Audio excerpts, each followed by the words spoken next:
여기가 어디라고 애를 넣고 들어와요? 여기가 놀이터야? 천지그룹 면접장. 한 여자가 낡은 포대기에 아기를 업고 허겁지겁 뛰어들어왔습니다. 그녀는 바래진 서류 가방을 가슴에 꼭 안고 있었죠. 남편이 다쳐서 올 수 없었어요. 제발 한 번만 기회를 주세요. 바로 그때 40년간 단 한 번도 감정을 보인 적 없는 냉혈한 백승조 회장이 그녀의 얼굴을 보자 그 자리에서 굳어버렸습니다. 시간이 40년 전으로 돌아간 것만 같았죠. 도대체 이 여자의 얼굴에서 백승조 회장이 본 것은 무엇이었을까요? 사연 시작 전 구독과 좋아요, 그리고 댓글로 인생 나날과 함께 해주세요. 이 영상을 찾아주신 분들께 행운이 가득 깃들기를 바라겠습니다. 대한민국 건축업계의 정점, 천지그룹 본사 로비는 숨소리조차 조심해야 할 만큼 팽팽한 긴장감으로 가득 차 있었습니다.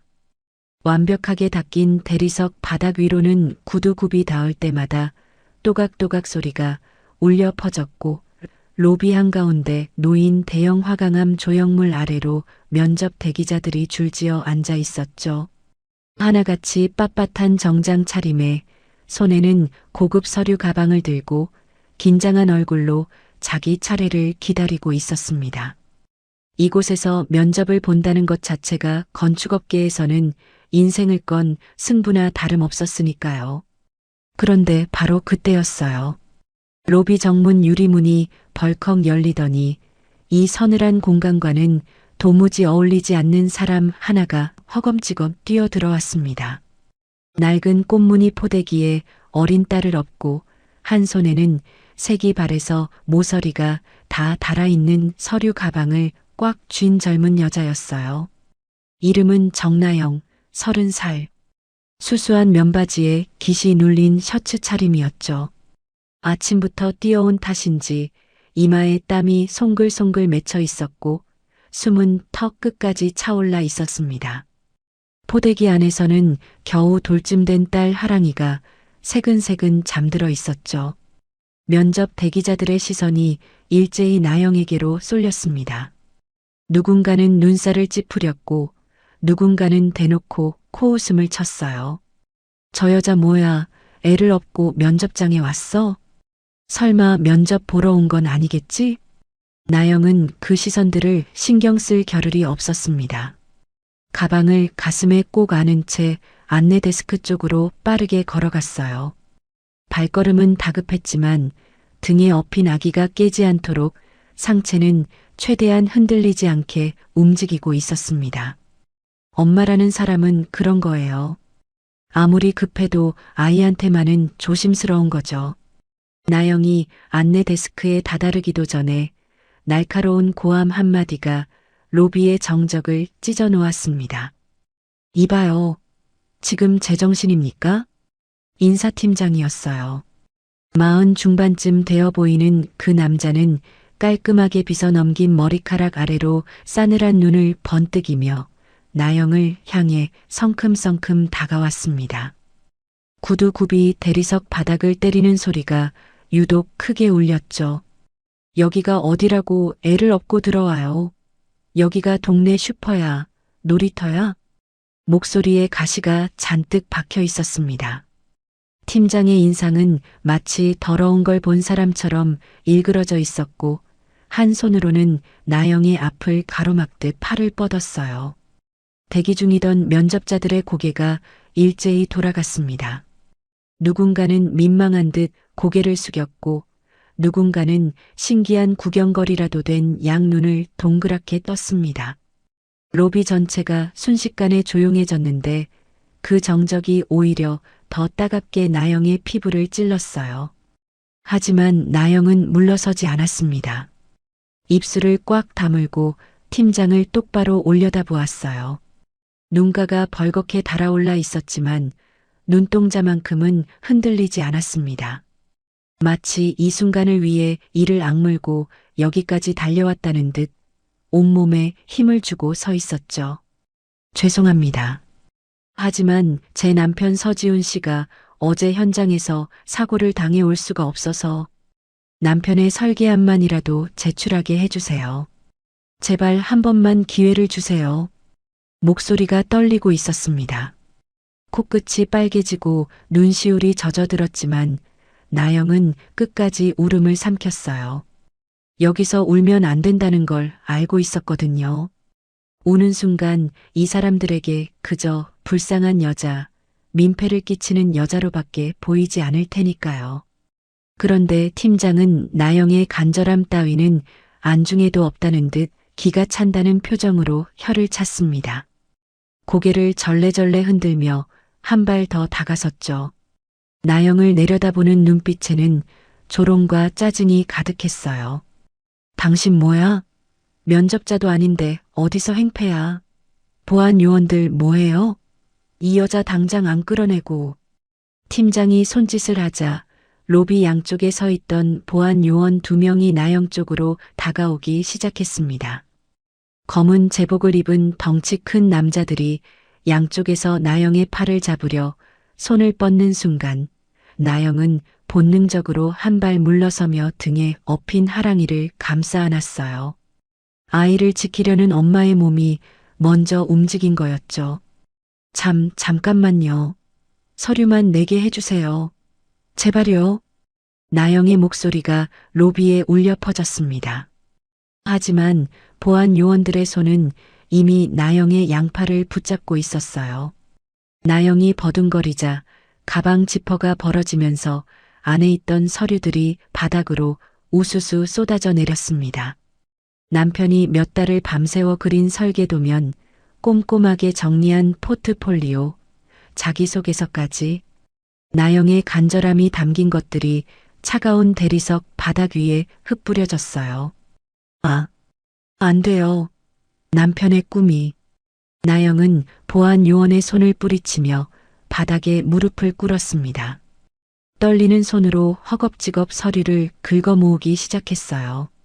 도면 한 장이 구겨질라 포트폴리오에 먼지가 묻을라 두 손이 바빠서 정신이 없었습니다.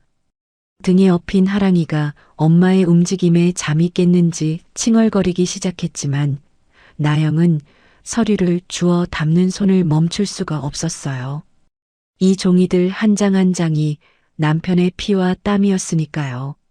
수술실에 들어가기 직전 부러진 다리보다 이 면접을 놓치는 게 더 아프다며 울먹이던 남편의 얼굴이 자꾸만 눈앞에 아른거렸습니다.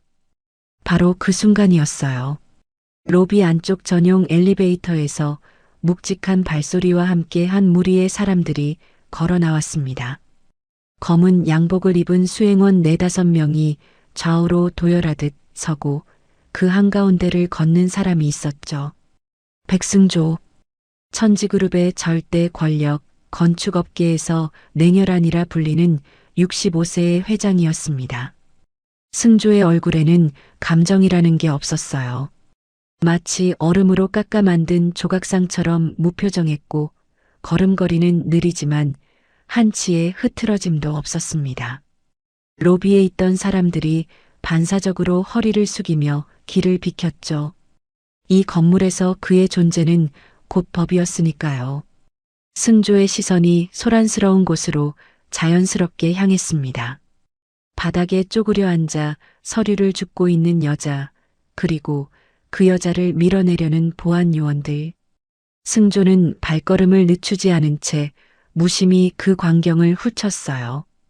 별것 아닌 소동이라 여기며 시선을 돌리려던 찰나였습니다. 나영이 고개를 들었어요. 보안 요원의 손을 뿌리치고 팀장을 올려다보는 그 순간 나영의 얼굴이 승조의 시야에 정면으로 들어왔습니다. 억울함과 간절함이 뒤섞여 파들파들 떨리는 눈매, 눈물이 그렁그렁한데도 절대 고개를 숙이지 않는 고집스러운 눈동자, 꽉 다문 입술 사이로 새어 나오는 거친 숨소리까지. 승조의 발걸음이 멈췄습니다. 돌덩이가 된 것처럼 그 자리에 딱 박혀버렸어요. 수행원 한 명이 뒤에서 조심스럽게 물었습니다. 회장님, 어디 불편하십니까? 승조는 대답하지 않았어요. 들리지도 않았을 겁니다. 그의 눈동자가 미세하게 떨리고 있었습니다. 입술이 바짝 말랐고 숨이 가늘어졌어요. 40년이라는 세월이 단 1초 만에 무너져 내리는 것 같았습니다. 저 얼굴, 저 눈매, 저 고집스러운 표정. 40년 전 25살의 청년 백승조가 세상을 다 줘도 바꿀 수 없었던 유일한 여자 오해숙. 그 여자의 젊은 시절이 지금 저기 바닥에 무릎을 꿇고 서리를 줍고 있었어요. 소름이 등줄기를 타고 올라왔습니다. 심장이 갈비뼈를 부수기라도 할 듯 사정없이 요동쳤죠. 보안 요원들이 나영의 양팔을 다시 잡아 일으키려 했습니다. 나영이 서리를 가슴에 끌어안은 채 버둥거리자 바닥에 남아있던 도면 몇 장이 또다시 사방으로 흩어졌어요. 등에서 하랑이가 본격적으로 울음을 터뜨리기 시작했고 면접 대기자들은 눈을 피하며 고개를 돌렸습니다. 아무도 나영 편이 되어주지 않는 차갑고 잔인한 순간이었어요. 그때 40년 전의 기억이 번개처럼 승조의 머릿속을 관통했습니다. 쏟아지는 폭우 속에서 무릎을 꿇고 주저앉아 바닥에 떨어진 무언가를 향해 필사적으로 손을 뻗으며 오열하던 해숙의 마지막 모습. 지금 눈앞에 나영이 서리를 줍는 모습이 그날의 해숙과 소름 끼칠 정도로 똑같았습니다. 승조의 가슴 밑바닥에서 잊었다고 믿었던 통증이 날카롭게 살아났어요. 그만둬. 낮고 묵직한 목소리 한마디가 로비의 공기를 통째로 눌러버렸습니다. 보안 요원들의 손이 얼어붙었고 인사팀장의 얼굴이 하얗게 질렸어요.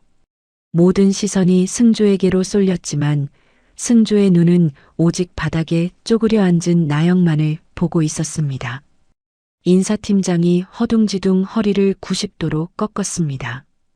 회장님, 죄송합니다. 곧 정리하겠습니다.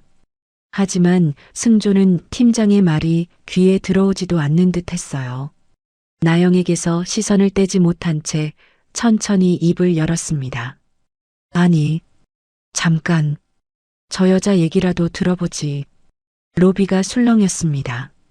그 냉혈한이라 불리는 백승조 회장이 정체 모를 여자의 말을 들어보겠다니 수행원들조차 당혹습니다. 나영은 갑자기 분위기가 바뀐 것을 감지하고 천천히 고개를 들었습니다. 눈앞에 서 있는 은발의 노신사가 자신을 이상한 눈으로 내려다보고 있었어요. 그 눈빛은 화난 것도 아니고 무시하는 것도 아니었습니다. 뭐라 설명할 수 없는 마치 오래전에 잃어버린 무엇을 발견한 사람 같은 눈이었어요. 나영은 그 눈빛의 정체를 알 수 없었지만 본능적으로 이 순간이 기회라는 걸 느꼈습니다. 떨리는 손으로 가슴에 끌어안고 있던 남편의 포트폴리오를 조심스럽게 내밀었어요. 승조는 서류를 받아들었습니다. 시선은 도면 위를 훑는 척했지만 실제로는 글자 하나 눈에 들어오지 않았어요. 머릿속은 온통 나영의 얼굴로 가득 차 있었습니다. 혜수가 내가 살아 돌아온 거니? 아니면 내가 나한테 보낸 아이니? 과연 이 여자는 누구인가? 왜 혜숙의 얼굴을 하고 40년 만에 내 앞에 나타난 것인가? 멈춰있던 운명의 톱니바퀴가 찰칵 소리를 내며 다시 맞물렸고 아무도 예상하지 못한 방향으로 천천히 그러나 거스를 수 없는 힘으로 돌아가기 시작했습니다. 따라오게. 승조는 그 한마디만 던지고는 뒤도 돌아보지 않은 채 먼저 걸어갔습니다. 수행원들이 황급히 뒤따르려 하자 승조가 손을 들어 제지했어요. 아무도 데려오지 말라는 뜻이었죠. 수행원들의 얼굴에 당혹스러운 기색이 스쳤지만 감히 되물을 수 있는 사람은 아무도 없었습니다. 나영은 바닥에 흩어진 서리를 허겁지겁 가방에 쓸어 담고 비틀거리며 승조의 뒤를 쫓았어요. 등에 업힌 하랑이가 엄마의 급한 움직임에 또 한 번 칭얼거렸지만 나영은 한 손으로 포대기를 토닥이며 필사적으로 승조의 걸음을 따라갔죠. 전용 엘리베이터 안에서 승조와 나영, 단 둘만이 마주 섰어요. 좁은 공간 안에 승조의 묵직한 침묵과 나영의 거친 숨소리만이 가득 찼습니다. 승조는 엘리베이터 문 쪽을 바라본 채 단 한 번도 나영에게 고개를 돌리지 않았어요. 하지만 유리벽에 희미하게 비친 그의 표정은 아까 로비에서 본 그 무표정과는 분명히 달랐습니다. 입술이 미세하게 떨리고 있었고 눈동자가 어딘가 먼 곳을 헤매는 듯 했어요. 33층 천지그룹 회장 전용 집무실 앞에 도착하자 육중한 이중 방음문이 소리 없이 열렸습니다. 나영이 한 발 들여놓는 순간 마치 다른 세계에 발을 디딘 것 같은 느낌이 들었어요. 도시의 소음이 완벽하게 차단된 이 공간은 너무 고요해서 오히려 귀가 먹먹할 지경이었죠. 바닥부터 천장까지 이어진 거대한 통유리창 너머로 서울의 스카이라인이 한눈에 내려다 보였고 짙은 호두나무색 책상 위에는 서류 한 장, 펜 한 자루조차 어지럽게 놓인 것이 없었어요. 모든 것이 철저하게 정돈된 차갑고 완벽한 공간이었습니다. 문이 닫히는 소리가 둔탁하게 울렸어요. 그 소리와 함께 무거운 정적이 방 안에 내려앉았습니다. 나영은 문 앞에 선 채 어디로 가야 할지 몰라 발을 동동 굴렸어요. 이 넓고 화려한 방 안에서 낡은 가방을 부여잡고 꽃무늬 포대기를 맨 자신의 모습이 얼마나 초라해 보일지 나영은 뼈저리게 느끼고 있었습니다. 하지만 물러설 수는 없었어요. 병원 침대에 누워서도 이 면접 걱정에 잠 한숨 못 이루던 남편의 얼굴이 떠올랐으니까요. 승조는 통유리창 앞에 서서 등을 보인 채 한참을 멈춰 있었어요. 한참이 지났을까요? 승조가 마침내 천천히 몸을 돌렸습니다. 그리고 책상 너머에 서 있는 나영을 뚫어지게 바라보았죠. 시선이 나영의 이마에서 시작해 눈썹, 눈매, 코, 입술, 턱선까지 천천히 훑어 내려갔습니다. 마치 40년 전의 기억과 지금 눈앞의 얼굴을 한 땀 한 땀 대조해 보는 사람처럼요. 나영은 그 시선이 부담스러웠지만 꾹 참고 서 있었습니다. 침묵이 길어질수록 나영의 심장은 점점 더 빠르게 뛰었어요. 이 사람이 대체 왜 이러는 건지 알 수가 없었거든요. 로비에서 자신을 끌어내라고 하던 그 차가운 분위기가 갑자기 바뀐 것도 아무 말 없이 33층까지 데려온 것도 지금 이렇게 말없이 자신의 얼굴만 들여다보고 있는 것도 전부 이해할 수 없었습니다. 그때 승조가 마침내 입을 열었어요. 목소리는 평소처럼 낮고 차가웠지만 끝이 미세하게 갈라지고 있었습니다. 당신, 대체 누구기에 여길 겁도 없이 들어온 거지? 이름이 뭔가? 나영은 마른 침을 꿀꺽 삼켰어요. 목이 바짝 말라 있었지만 이 기회를 놓칠 수는 없었습니다. 정나영이라고 합니다. 어제 이곳 면접에 오기로 했던 서지훈의 아내예요. 승조는 나영이라는 이름을 입안으로 조용히 굴려보았습니다. 정나영. 낯선 이름이었어요. 해숙이 아닙니다. 당연하죠. 40년이라는 세월이 흘렀는데 눈앞에 이 젊은 여자가 해숙일 리가 없었습니다. 하지만 나영의 눈동자 속에 박혀있는 형언할 수 없는 슬픔과 강단, 억울해도 절대 고개를 숙이지 않는 그 고집스러운 빛은 너무나도 익숙했어요. 40년 전 아무것도 가진 게 없으면서도 당당했던 그 여자의 눈과 너무나 똑같았습니다. 승조가 천천히 책상 앞 의자에 앉으며 턱짓으로 맞은편을 가리켰어요. 앉으라는 뜻이었죠. 나영은 조심스럽게 의자 끝에 걸터 앉았습니다.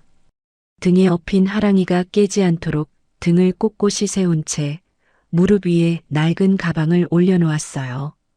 가방을 잡은 손가락 끝이 하얗게 질릴 만큼 힘이 들어가 있었습니다. 나영은 떨리는 손으로 가방에서 서류 뭉치를 꺼내 책상 위에 조심스럽게 올려놓았어요. 제 남편은 건설 현장에서 일하면서 건축가의 꿈을 키워왔습니다. 어제 면접 준비를 다 마치고 현장 정리를 돕던 중에 낙하물 사고로 다리가 심하게 골절됐어요. 지금 수술을 받고 병상에 누워서 꼼짝도 못하는 처지가 됐습니다.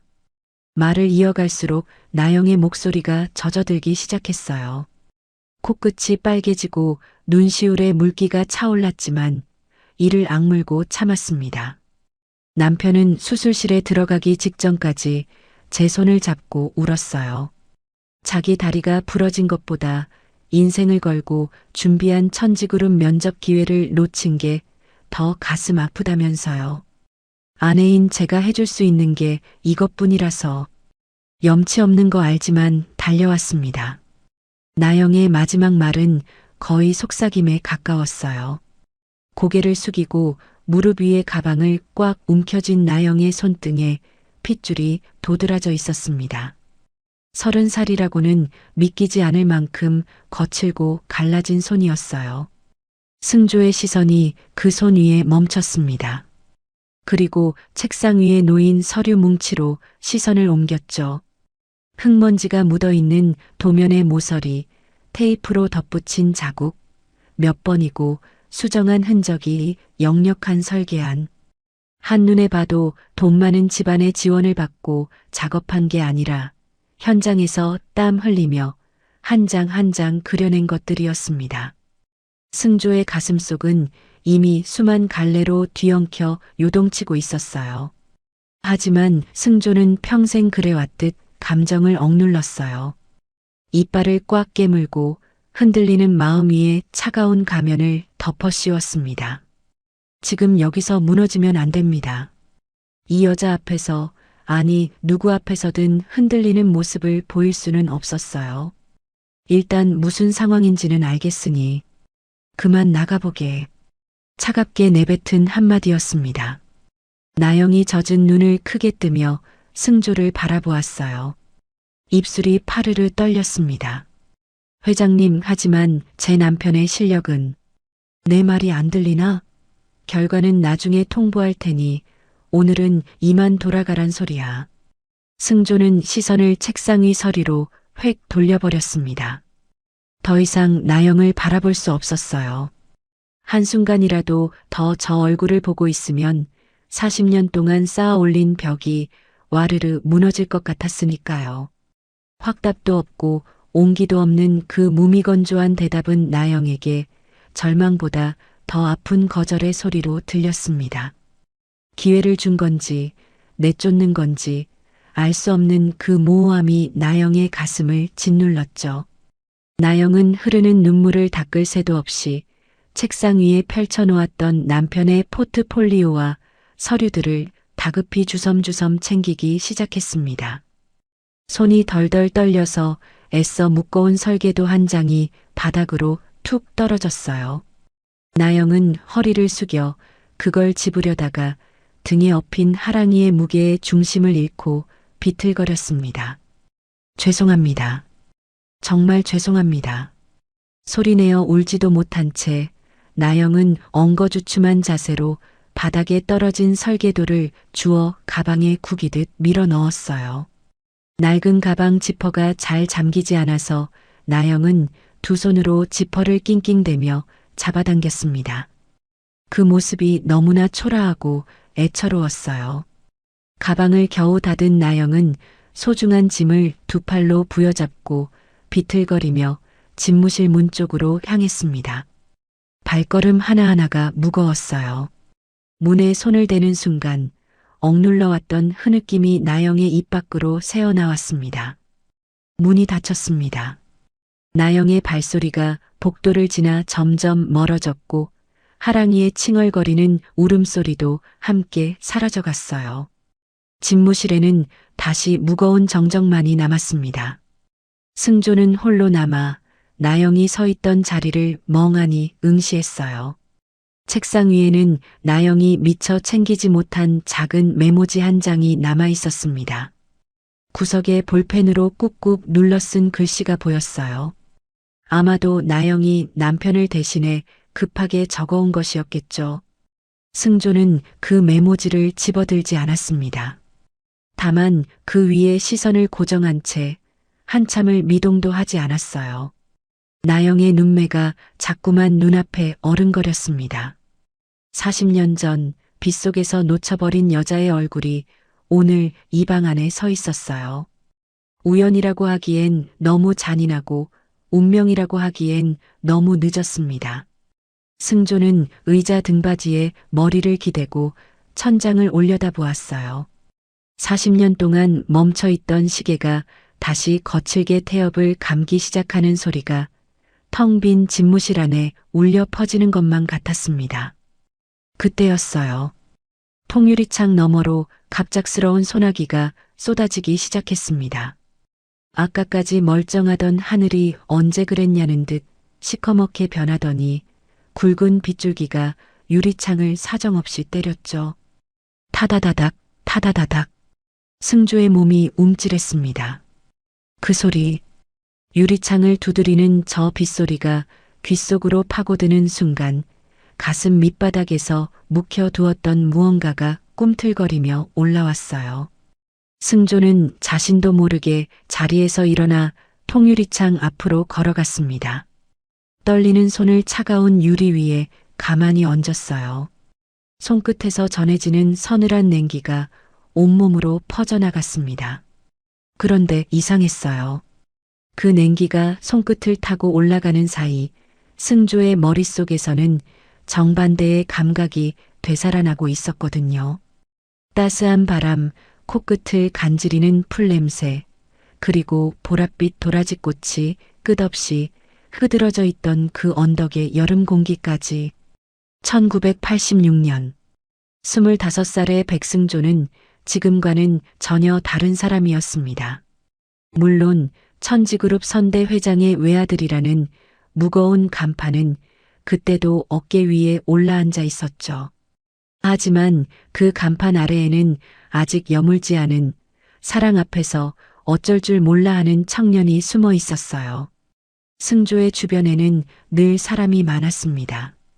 아버지의 사업 파트너들, 재벌가 자제들, 이름만 대면 알만한 집안의 딸들까지. 하지만 그들 중 단 한 명도 승조를 그냥 백승조로 봐준 적이 없었어요. 모두가 천지그룹이라는 네 글자를 먼저 보았고 승조라는 사람은 그 뒤에 가려진 그림자일 뿐이었습니다.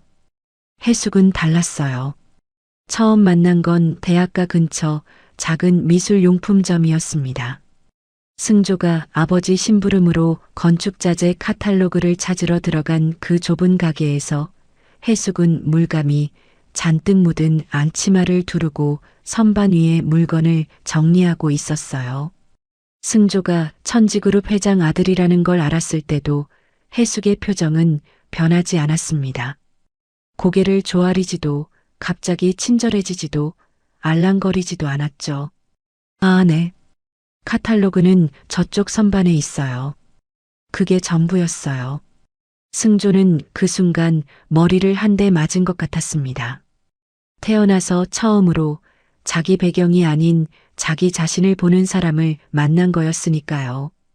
그 뒤로 승조는 핑계를 만들어 그 가게를 찾아갔습니다. 카탈로그가 필요해서, 연필을 사러, 지우개가 다 떨어져서, 말도 안 되는 이유를 갖다 붙이면서요. 해숙은 그때마다 입꼬리를 살짝 올리며 한마디 했어요. 또 오셨네요, 승조 씨. 지우개를 얼마나 쓰시길래 매일 사가세요? 승조 씨. 회장님 아들도 도련님도 아닌 그냥 승조 씨. 그 호칭이 승조의 가슴에 따뜻한 못을 박았습니다. 둘이 가까워지는 데는 오래 걸리지 않았어요. 승조는 비싼 레스토랑 대신 해숙이 좋아하는 대학가 분식집에서 떡볶이를 먹었고 고급 승용차 대신 해숙과 나란히 좁은 골목길을 걸었습니다. 한 번은 승조가 백화점에서 산 비싼 목걸이 상자를 내밀었는데 해숙은 상자를 열어보지도 않고 도로 밀어냈어요. 승조 씨, 이런 거 말고 아까 우리 지나온 길에 예쁜 꽃 핀 거 봤죠? 나 그거면 돼요. 그리고는 정말로 길가에 핀 이름 모를 들꽃 한 송이를 받아들고 아이처럼 환하게 웃었습니다. 승조는 그 웃음에 완전히 무장해제가 되었어요. 수십억짜리 보석에는 눈길도 안 주면서 길바닥에 핀 꽃 한 송이에 세상을 다 가진 표정을 짓는 이 여자가 성조에게는 그 어떤 보석보다 귀했습니다. 보랏빛 도라지꽃이 가득 핀 언덕은 두 사람만의 비밀 장소였어요. 주말이면 승조는 수행원들의 눈을 피해 해숲과 그 언덕에 올랐습니다. 나란히 앉아 바람에 출렁이는 보랏빛 꽃물결을 바라보며 세상에 둘만 남은 것처럼 시간을 보냈죠. 어느 날이었어요. 해숙이 무릎 위에 스케치북을 펼쳐놓고 도라지꽃을 그리다가 문득 연필을 멈추고 말했습니다. 승조 씨, 회장님 아들 말고 그냥 승조 씨로만 살면 안 돼요? 나랑 이렇게 꼭 구경하면서. 말끝을 흐렸지만 그 안에 담긴 뜻은 분명했어요. 승조는 해숙의 바람에 날리는 머리카락을 바라보며 처음으로 아버지의 성벽을 넘어 자신만의 세상을 만들고 싶다는 꿈을 꾸었습니다. 해숙과 함께라면 천지그룹 같은 거 없어도 괜찮을 것 같았어요. 그래서 결심했습니다. 해숙에게 자신의 전부를 건네기로요. 그의 여름 바로 그 언덕에서였어요. 보랏빛 도라지꽃이 바람에 출렁이는 언덕 위에서 승조는 떨리는 손으로 코트 안주머니에서 낡은 비단 상자 하나를 꺼냈습니다. 손가락이 덜덜 떨려서 상자 뚜껑을 여는 데만 한참이 걸렸어요. 해숙아, 이거 우리 어머니 유품이야. 해숙이 둥근 눈을 깜빡이며 상자를 들여다보았습니다. 어머니가 살아계실 때 분신처럼 아끼시던 건데 신기하지? 내가 제일 좋아하는 도라지꽃 모양이야. 상자 뚜껑이 열리자 안에서 영롱한 보랏빛이 쏟아져 나왔습니다. 도라지꽃을 본떠 만든 자수정 브로치였어요. 꽃잎 하나하나가 섬세하게 세공되어 있었고 가운데 박힌 자수정은 오후 햇살을 받아 깊은 보랏빛으로 반짝였습니다. 승조의 어머니가 생전에 가장 아끼시던 물건이었죠. 승조에게는 어머니의 온기가 남아있는 마지막 유품이자 이 세상에서 가장 소중한 보물이었어요. 해숙의 눈에 금세 눈물이 고였습니다. 이게 얼마나 무거운 의미인지 해숙은 단번에 알아챈 거예요. 승조 씨, 이건 너무 귀한 거잖아요. 나 같은 사람한테 이런 걸 주면. 어머니도 너처럼 이 꽃을 참 좋아하셨대. 승조가 해숙의 말을 부드럽게 끊었어요. 눈이 벌겋게 달아올라 있었지만 시선만큼은 한치의 흔들림도 없이 해숙을 바라보고 있었습니다. 이제 내가 이 꽃의 주인이 되어줘. 우리 아무도 모르는 곳으로 가서 우리만의 집을 짓고 살자. 그건 청혼이었습니다. 반지 대신 어머니의 브로치를, 예식장 대신 도라지 꽃밭을 택한 25살 청년의 서툴지만 간절한 청혼이었어요. 해숙은 입술이 떨려 말이 나오지 않았지만 눈물을 흘리며 고개를 끄덕이는 것으로 대답을 대신했습니다. 승조가 떨리는 손끝으로 해숙의 낡은 블라우스 깃에 브로치를 달아주려던 바로 그 찰나였어요. 동화 같던 풍경 위로 갑자기 검은 비구름이 밀려들었습니다. 그리고 언덕 아래에서 비릿한 타이어 타는 냄새가 바람에 섞여 올라왔죠. 검은 세단 세대가 흙먼지를 일으키며 언덕 아래를 포위하듯 에워쌌습니다. 그리고 하늘에서는 구멍이라도 난 듯 장대비가 쏟아지기 시작했어요. 차 문이 열리고 검은 양복을 입은 거구의 사내 대여섯 명이 쏟아져 나왔어요. 선대 회장이 보낸 보디가드들이었죠. 사내들은 말 한마디 없이 승조에게 다가와 양팔을 잡아들었습니다. 이거 나. 승조는 짐승처럼 울부짖으며 저항했습니다. 사내들의 팔을 물어뜯고 발버둥을 쳤지만 그 힘을 당해낼 수는 없었어요. 승조의 몸이 검은 세단 뒷좌석으로 거칠게 밀어 넣어지는 와중에 해숙이 소리쳤죠. 안 돼요. 승조 씨, 승조 씨. 해숙의 손이 다치기 직전에 차 문을 붙잡았어요. 하지만 사내 하나가 해숙의 손목을 잡아채며 차에서 떼어놓았어요. 그 아수라장 속에서 승조의 손을 빠져나간 자수정 브로치가 허공에서 한 바퀴 돌더니 빗물에 질퍽해진 흙바닥 위로 소리 없이 떨어졌습니다. 보랏빛 자수정이 시커먼 진흙 속에 반쯤 파묻히며 빗물에 씻겨가는 꽃잎처럼 빛을 잃어갔어요. 승조는 닫혀버린 차 유리창을 미친 듯이 두드리며 오열했습니다. 주먹으로 손바닥으로 이마로 유리창이 깨져도 좋다는 듯 온몸을 부딪혔어요. 해수가. 하지만 차는 꿈쩍도 하지 않은 채 엔진을 걸더니 해숙을 빗속에 남겨둔 채 매정하게 언덕을 내려갔습니다. 멀어지는 차창 너머로 승조가 본 마지막 장면. 그것은 평생토록 잊을 수 없는, 아니 잊고 싶어도 절대로 잊히지 않는 풍경이었습니다. 쏟아지는 폭우 속에 무릎을 꿇고 주저앉은 해숙이 보였어요. 흰 블라우스가 빗물에 완전히 젖어 몸에 달라붙어 있었고 풀어 헤쳐진 머리카락이 얼굴을 뒤덮고 있었습니다.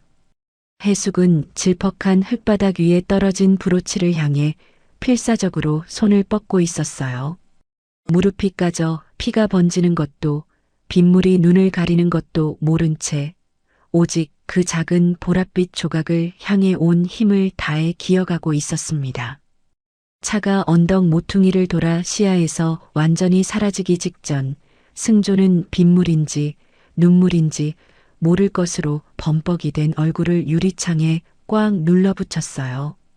해숙의 모습이 빗줄기 사이로 점점 작아지다가 마침내 완전히 사라졌습니다. 그게 마지막이었어요. 승조가 해숙을 본 마지막 순간이었습니다. 그리고 40년이라는 기나긴 겨울이 시작되었죠. 그날 밤 승조는 아버지의 서재로 끌려갔습니다. 빗물에 젖은 옷이 채 마르지도 않은 상태였어요. 승조는 서재 문을 열자마자 아버지를 똑바로 바라보며 입을 열었습니다.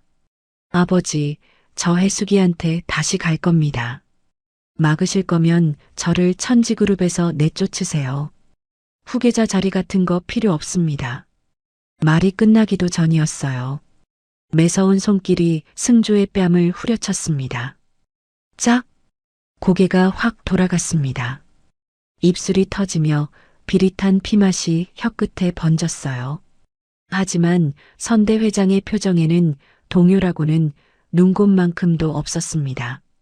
아들의 뺨을 때린 손을 천천히 내리며 얼음장처럼 차가운 목소리로 말했어요.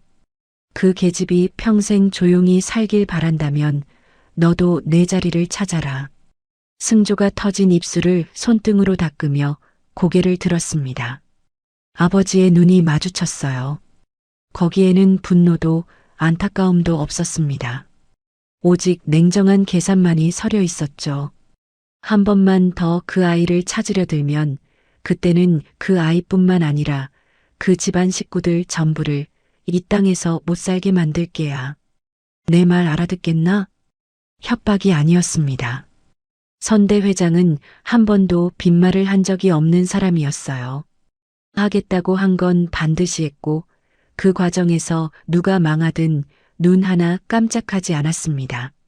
승조는 그걸 뼈저리게 알고 있었어요.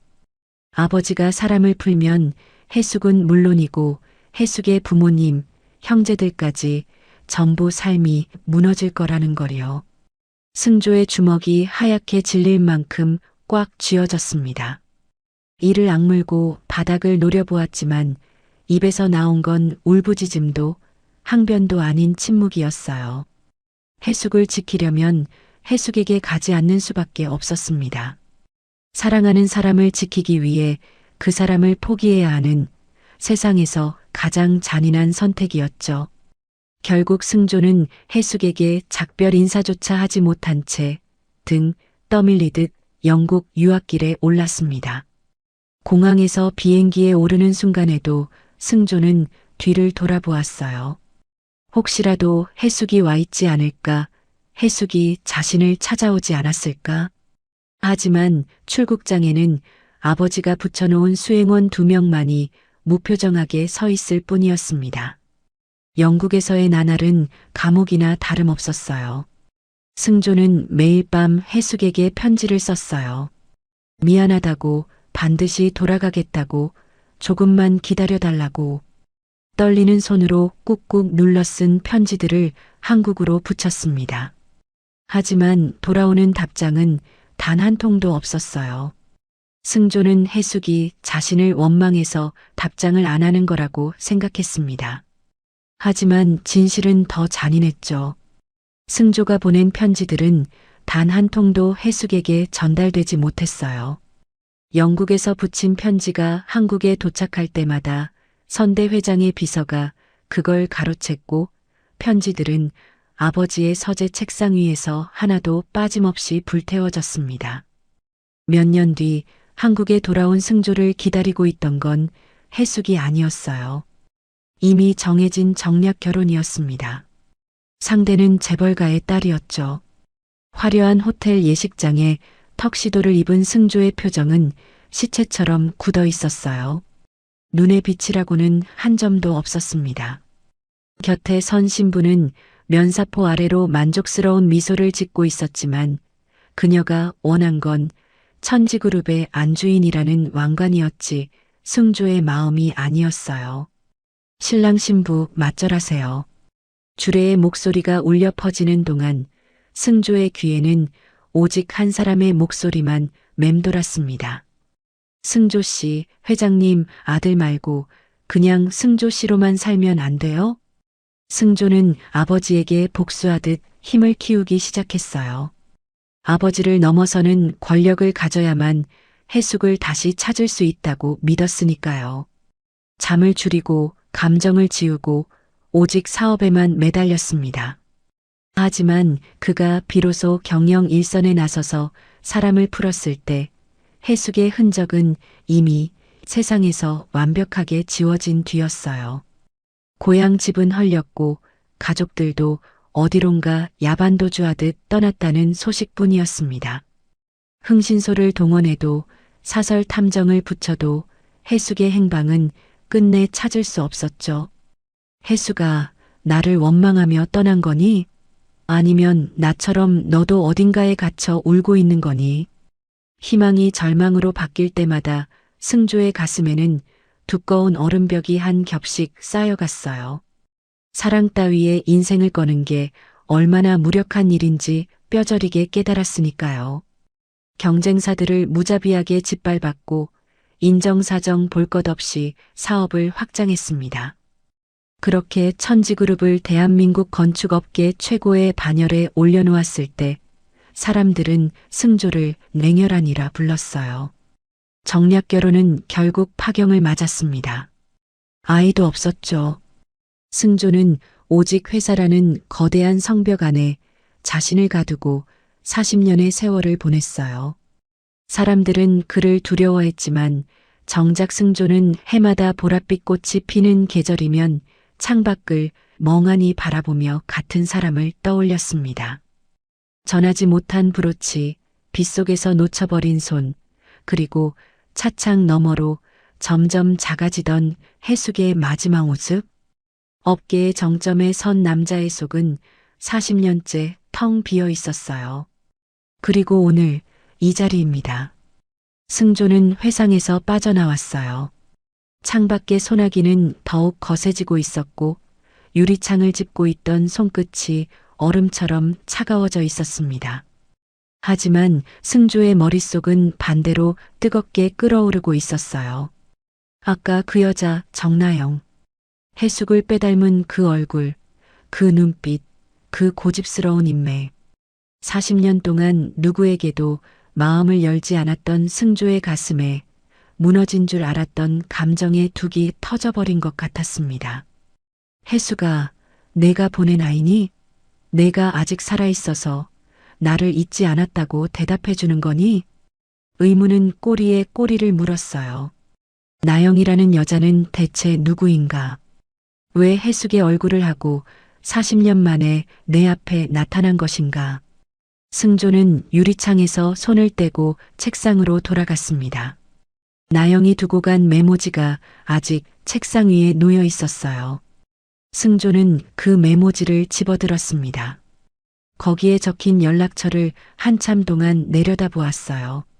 승조의 눈동자에 40년 만에 처음으로 알 수 없는 초조함과 의구심이 소용돌이치기 시작했습니다. 한편 천지그룹 본사 정문을 나선 나영의 발걸음은 들어올 때와는 완전히 달랐습니다. 아침에는 남편의 꿈을 품고 뛰어들어갔지만 지금은 그 꿈이 산산조각 난 것만 같은 기분으로 한 발 한 발을 겨우 내딛고 있었어요. 등에 업힌 하랑이가 배가 고픈지 칭얼거리기 시작했지만 나영은 아이를 달래줄 여유조차 없었습니다. 낡은 가방을 가슴에 부여잡은 채 고개를 푹 숙이고 인도를 걸었어요.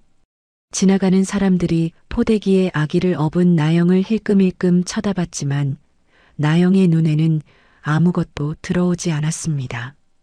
버스를 타고 다시 지하철을 갈아타고 병원까지 가는 그 긴 시간 동안 나영의 머릿속에서는 아까 있었던 일이 끊임없이 되감기되고 있었어요.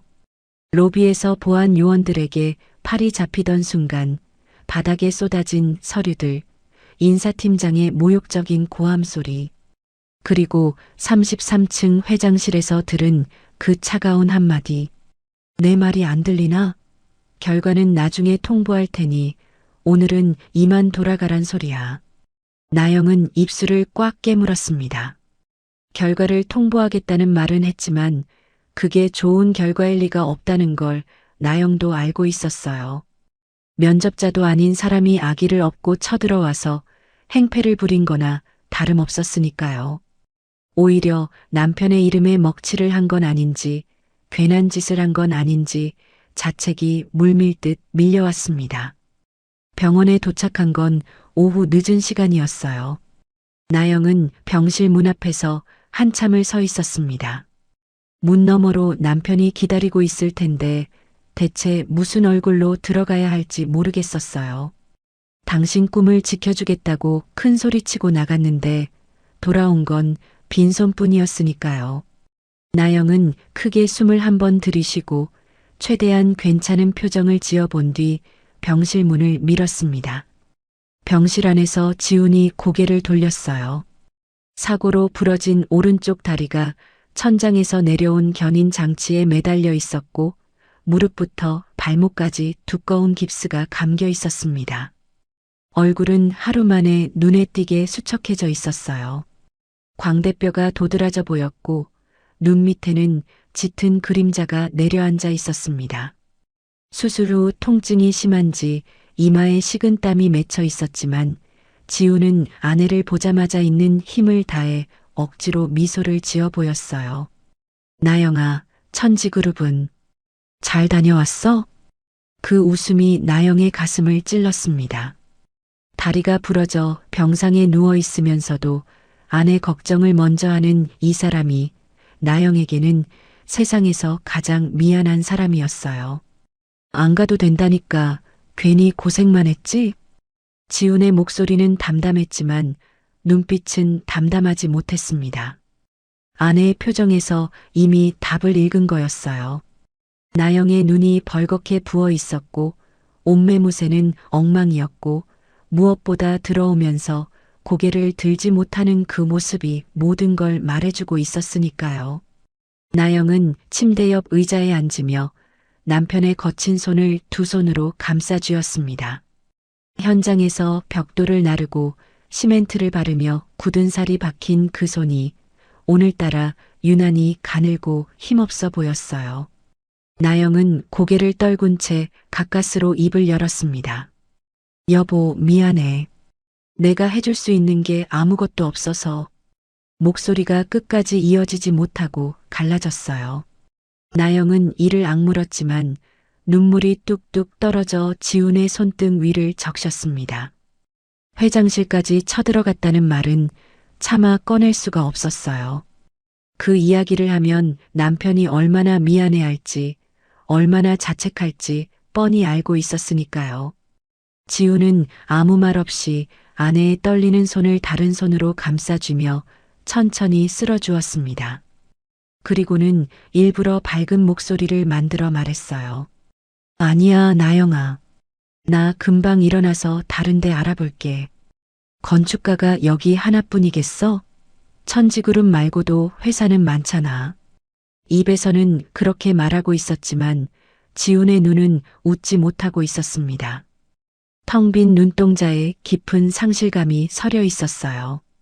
현장에서 구르면서 독학으로 건축을 배우고 밤잠을 줄여가며 도면을 그려온 세월이 주마등처럼 스쳐 지나가는 것 같았습니다. 천지그룹은 지훈에게 그냥 회사가 아니었어요. 인생을 걸고 도전한 단 한 번의 기회였고 그 기회가 어제 현장의 낙하물과 함께 산산조각 나버린 거였죠. 나영은 남편의 축 처진 어깨를 바라보며 입술을 깨물었어요. 병원비도 막막하고 수술비도 아직 다 내지 못했고 당장 다음 달 월세도 걱정인 형편이었습니다. 그런데 남편의 인생을 건 꿈마저 이렇게 날아가 버리다니. 나영은 지훈의 손을 꼭 쥔 채 소리 없이 흐르는 눈물을 닦지도 못하고 한참을 앉아 있었어요. 병실 창밖으로 늦은 오후의 햇살이 비스듬히 들어오고 있었습니다. 하랑이가 포대기 안에서 보채기 시작해서 나영이 아이를 내려 침대 옆에 눕혀주었어요. 지훈이 깁스를 한 채로 간신히 몸을 틀어 딸의 볼을 어루만졌습니다. 하랑이가 아빠 손가락을 꽉 쥐자 지훈의 눈에 또다시 물기가 어렸어요. 이 아이에게 좋은 아빠가 되겠다고 약속했는데 지금 자기 모습이 너무 초라하게 느껴졌을 겁니다. 그때였어요. 나영의 낡은 휴대폰이 갑자기 요란하게 진동하기 시작했습니다. 부르르 부르르. 가방 안에서 울리는 소리에 나영이 황급히 가방을 뒤졌어요. 화면에 뜬 발신 번호를 보는 순간 나영의 손이 얼어붙었습니다. 천지그룹 본사. 나영은 멈출 것 같은 심장을 부여잡고 떨리는 손가락으로 통화 버튼을 눌렀어요. 네, 정나영입니다. 목소리가 떨리지 않으려고 애를 썼지만 이미 한껏 긴장한 게 티가 났을 겁니다. 수화기 너머로 들려오는 목소리는 차분하고 사무적이었어요. 정나영 씨입니까? 백승조 회장님 지시사항을 전달드립니다. 나영의 심장이 쿵하고 바닥으로 내려앉는 것 같았어요. 지시사항이라니. 면접 불합격 통보인가? 아니면 아까 소란을 피운 것에 대한 경고인가? 나영은 입술을 꽉 깨물고 다음 말을 기다렸습니다. 서지훈 지원자의 2차 면접을 특별 일정으로 조정했습니다. 회장님께서 직접 면접관으로 참여하실 예정이니 지원자가 거동이 가능해지는 대로 본사로 연락 주십시오. 나영은 한 박자 늦게 그 말을 알아들었어요. 머릿속에서 문장을 한 번 더 되뇌었습니다. 2차 면접, 특별 일정, 회장님이 직접 거동이 가능해지는 대로. 귀를 의심했습니다. 잘못 들은 게 아닌가 싶어 되물었어요. 지금 그게 무슨 말씀이세요? 저희 남편한테 면접 기회를 주신다는 건가요? 네, 그렇습니다. 자세한 일정은 추후 안내드리겠습니다. 전화가 끊어졌습니다. 나영은 꺼진 화면을 멍하니 내려다보았어요. 손이 덜덜 떨리고 있었습니다. 옆에서 아내의 표정 변화를 지켜보던 지훈이 조심스럽게 물었어요. 나영아, 왜 그래? 어디서 온 전화야? 나영은 남편을 돌아보았습니다. 입이 벌어졌다 닫혔다를 반복했어요. 말이 나오지 않았습니다. 나영의 눈에 눈물이 왈칵 쏟아졌어요. 하지만 아까와는 완전히 다른 눈물이었습니다. 나영은 휴대폰을 침대 위에 내려놓고 다리를 매달고 누워있는 남편의 상체를 조심스럽게 끌어안았어요. 여보, 회장님이 직접 당신 면접 보시겠대. 지훈의 눈이 크게 떠졌습니다. 나영의 어깨 너머로 멍한 시선이 허공에 박혔어요. 뭐라고? 회장님이 직접 면접관으로 참여하신대. 당신 거동 가능해지면 연락하래. 여보, 우리 포기 안 해도 돼. 나영은 남편의 가슴에 얼굴을 묻은 채 소리내어 울기 시작했습니다. 억울함도 자책도 두려움도 그 모든 것이 한꺼번에 터져나오는 울음이었어요. 지우는 한 팔로 아내의 등을 감싸 안은 채 천장을 올려다보았습니다. 그의 눈에도 뜨거운 눈물이 한 줄기 흘러내렸어요. 입술을 꽉 깨물었지만 떨리는 턱을 감출 수는 없었습니다. 진짜야? 나영아, 진짜로 그렇게 말한 거야? 응, 진짜야. 회장님이 직접 지시하셨대. 여보, 진짜라니까. 지우는 깁스를 한 다리가 욱신거리는 것도 잊은 채 아내를 더 꽉 끌어안았어요. 수술비 걱정, 병원비 걱정, 당장 다음 달 월세 걱정이 사라진 건 아니었습니다. 하지만 잃어버린 줄 알았던 건축가의 꿈이 다시 숨을 쉬기 시작한 거였어요. 깜깜한 터널 끝에서 아주 작은 빛 한 줄기가 보이기 시작한 것처럼 두 사람의 가슴에 간절한 희망이 피어올랐습니다. 한참을 울고 난 뒤 나영은 눈물을 훔치며 남편의 손을 꼭 잡았어요. 빨갛게 부은 눈으로 남편을 똑바로 바라보며 말했습니다. 여보, 힘내. 내가 당신 꼭 저 면접장까지 데려다 줄게. 목발을 짚든 휠체어를 밀든 내가 어떻게든 데려다 줄 테니까. 당신은 그냥 당신 실력만 보여주면 돼. 지우는 아내의 손을 꼭 쥐며 고개를 끄덕였어요. 말은 나오지 않았지만 그 고개 끄덕임안에 모든 다짐이 담겨 있었습니다. 침대 옆에 누워있던 하랑이가 엄마 아빠의 울음소리에 놀랐는지 두 팔을 버둥거리며 까르르 웃었어요. 그 작은 웃음소리가 어둡기만 했던 병실 안에 스며들며 두 부부의 얼굴에도 오랜만에 희미한 미소가 번졌습니다. 면접 전날 밤이었습니다. 지훈이 퇴원한 건 겨우 이틀 전이었어요. 아직 깁스가 풀리지 않은 다리를 질질 끌며 집에 돌아온 남편은 그날부터 밤잠을 포기했습니다. 좁은 단칸방 구석에 놓인 낡은 책상 앞에 앉아 설계 도면을 처음부터 다시 펼쳐놓고 한 장 한 장 수정하고 또 수정했어요. 깁스를 한 다리가 욱신거릴 때마다 이를 악물고 자세를 바꿨지만 연필을 쥔 손만큼은 멈추지 않았습니다. 그런 지훈이 겨우 잠든 건 새벽 2시가 넘어서였어요.